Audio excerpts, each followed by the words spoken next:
নমস্কাৰ, কি খবৰ সকলোৰে? হয়তো ভালেই, মোৰো ভালেই আপোনালোকৰ আশীৰ্বাদত। আকৌ এটা ভিডিঅ' লৈ আপোনালোকৰ ওচৰলৈ আহি গ'লোঁ।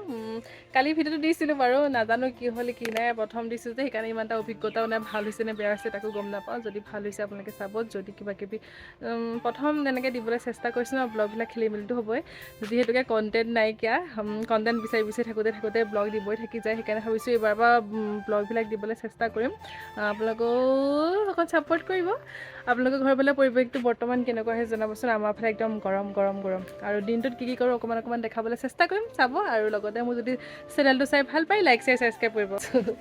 মানে কথা এটা ক'বলৈ থাকি গ'ল, মানে এতিয়া যিহেতুকে গৰমৰ দিনত বৰ্তমান সময়ত গৰমৰ পৰা পৰিত্ৰাণ পাবলৈ এটাই উপায় থাকে, AC লগোৱাটো। কিন্তু আমাৰ নিচিনা মানুহৰ কাৰণে AC লগোৱাটো একেবাৰে সম্ভৱ নহয়, যিহেতুকে দেখি আহিছোঁ সৰুৰ পৰা আমাৰ ঘৰৰ পৰিৱেশ পৰিস্থিতি। যিহেতুকে যোনবিলাকে মোৰ নিচিনা মধ্যবিত্ত ঘৰৰ পৰা চাই আছে তেওঁলোকে গম পাবই কিমান কষ্ট জীৱন যাপন কৰা হয়। তাৰপিছত তেনেকুৱাবোৰ আশা কৰা নহয় আৰু জানোৱে সফল নহয় বুলি। হয়তো হ'ব পাৰে বহুত যদি কষ্ট কৰোঁ। কষ্ট নকৰোঁ বুলি ক'লেও ভুল হ'ব, কাৰণ কষ্টটো কৰা হয়। যিমানখিনি কষ্ট কৰোঁ সিমানটো কিন্তু ফল কেতিয়াও পোৱা নাই। আৰু সেয়া আৰু মাহঁতৰ ওচৰত বুজা হ'ব নিবিচাৰোঁ ন, সেইকাৰণে যি বস্তু বিচাৰিবলৈ বেয়া লাগে। আৰু তাকে মধ্যবিত্ত এই শব্দটো ন কেনেকুৱা লাগে শুনিবলৈ। বহুতখিনি আশা, বহুতখিনি সপোন থাকে সকলোৰে, কিন্তু পূৰাব নোৱাৰা এটা কাৰণে পইচা। আজিৰ যুগত পইচা নহ'লে একো নাই, সেইটো জানো। কিন্তু আমাৰ নিচিনা মাজত থকা মানুহখিনি একো উপায় নাই। একেবাৰে দুখীয়াখিনিতো ভালেই, সিহঁতে খুজি মাগিয়ে খাব পাৰে, আৰু ধনীখিনিতো পূৰা আৰামতে থাকে। আৰু আমাৰ নিচিনা মানুহখিনি এই অৱস্থা হয়। কথাটোত আপোনালোকে একমত হয়নে নহয় ক'বচোন দেই। মই কিন্তু মই বুজি পাওঁ, মানে একদম পূৰা ভালকৈ বুজি পাওঁ কথাখিনি। আৰু কিবা এটা বস্তু দৰকাৰ হ'লেও, কিবা এটা বস্তু আশা থাকিলেও কেতিয়াবা প্ৰায় আশাটো পূৰ কৰিব নোৱাৰোঁ, কাৰণ জানোৱেই সেইটো কিনিব পৰা ক্ষমতা আমাৰ হাতত নাইকিয়া। ভগৱানৰ ওচৰত এটাই প্ৰাৰ্থনা, যাতে যিখিনি সপোন দেখোঁ, যিখিনি আশা কৰি থাকোঁ, সেইখিনি আশা যাতে কেতিয়াবা হ'লেও পূৰ হ'ব। আৰু কষ্ট যাতে বহুত কৰোঁ, যেতিয়া যিখিনি সুখ আমাক মা দেউতাহঁতে দিছে, আৰু তাতকৈ যাতে বেছি সুখ মাহঁতক জীয়াই থকা অৱস্থাত আমি দিব পাৰোঁ। বাকী বৰ্তমান আপোনালোকে কি কৰিছে জনাবলৈ নাপাহৰিব।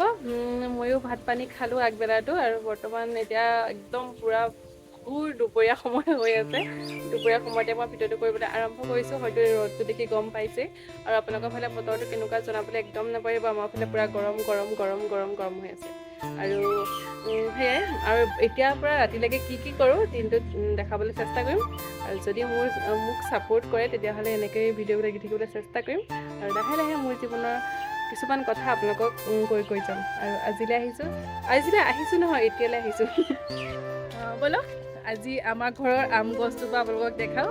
আৰু আমো যদি পাওঁ এটা দুটা খাম। মানে ভাইটিয়ে গুৰিলৈ গৈছে আম সৰাবলৈ, যিহেতুকে এতিয়া আম খাই ভালেই লাগে। আৰু ঘৰত যিহেতুকে আম গছ আছেই, ইমান ৰ'দ দিছে গাইছ, কি ক'ব। আম গছ আছে, সেয়েহে ভাবিলোঁ এতিয়া আমি আম খাম বুলি। আম খাবলৈ পাওঁ নে নেপাওঁ আপোনালোকে চাই থাকিব দেই মোৰ লগত। ৰ'ব, আম গছজোপা আপোনালোকে, এইজোপা আম গছ দেখিছে? আম গছজোপাত আম কিন্তু বহুত লাগিছে। আমজোপা এটা ৰহস্য আছে, বুজিছেনে? এতিয়া নকওঁ, এতিয়া কৈ দিলে আপোনালোকে গমেই পাই যাব নহয়।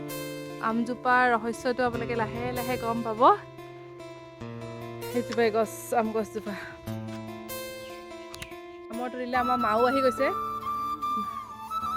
মায়ে বোলে পাণ দিবলৈহে আহিছে গাইছ। এই আম গছজোপাৰ লগতে মানে মায়ে হেৰিও দি থৈছিলে, পাণ দেখিছে নহয়। ইয়াৰ পৰা পাণ দি থৈছে। তো এক গুলি দুই চিকাৰ হয়। আমাৰ অসমীয়া মানুহৰ ব্ৰেইনটো বহুততো ইয়াতে গম পায়, বিশেষকৈ মহিলাসকলৰ। আমাৰ সেয়াত আম পাই গ'ল গাইছ, এটা আম পাই গ'ল। এইটো চাওক আমটো, এইটো আম। ৱাও, দুটা পালে। কিন্তু দুৰ্ভাগ্যক্ৰমে এতিয়া আমটো আপোনালোকে চাব দেই গাইছ। ফকাচ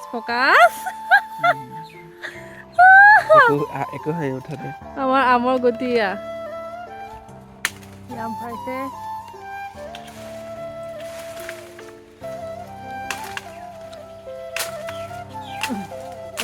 এইটো পকা নহয় বাবু, সেইকাৰণে সৰা নাই। সেইটো পাব, এইটো ইমান পোক হ'ব এইটো।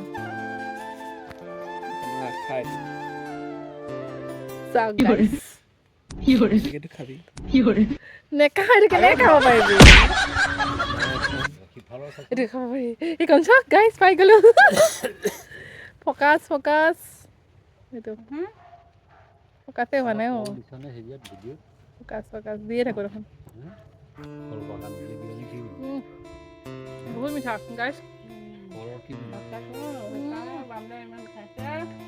বহুতেই মিঠা বহুত টেষ্টি নোহোৱাতে যে নহয় চাবলৈও নিদিয়ে মোক যদি নোহোৱাকৈ ইমান দিনে আম শেষ হৈ গ'ল হয় কিন্তু আম মানে বহুত মজা মজা লাগিল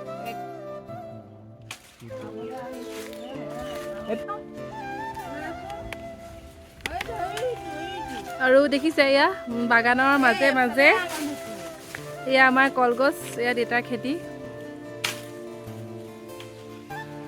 আমাৰ ঘৰখন এটা বহুত ধুনীয়া পৰিৱেশৰ মাজত আমি থাকোঁ একদম মজা বহুত ভাল লাগে গছ গছনি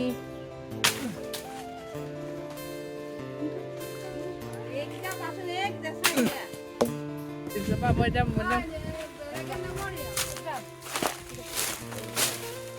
কোনটো মাক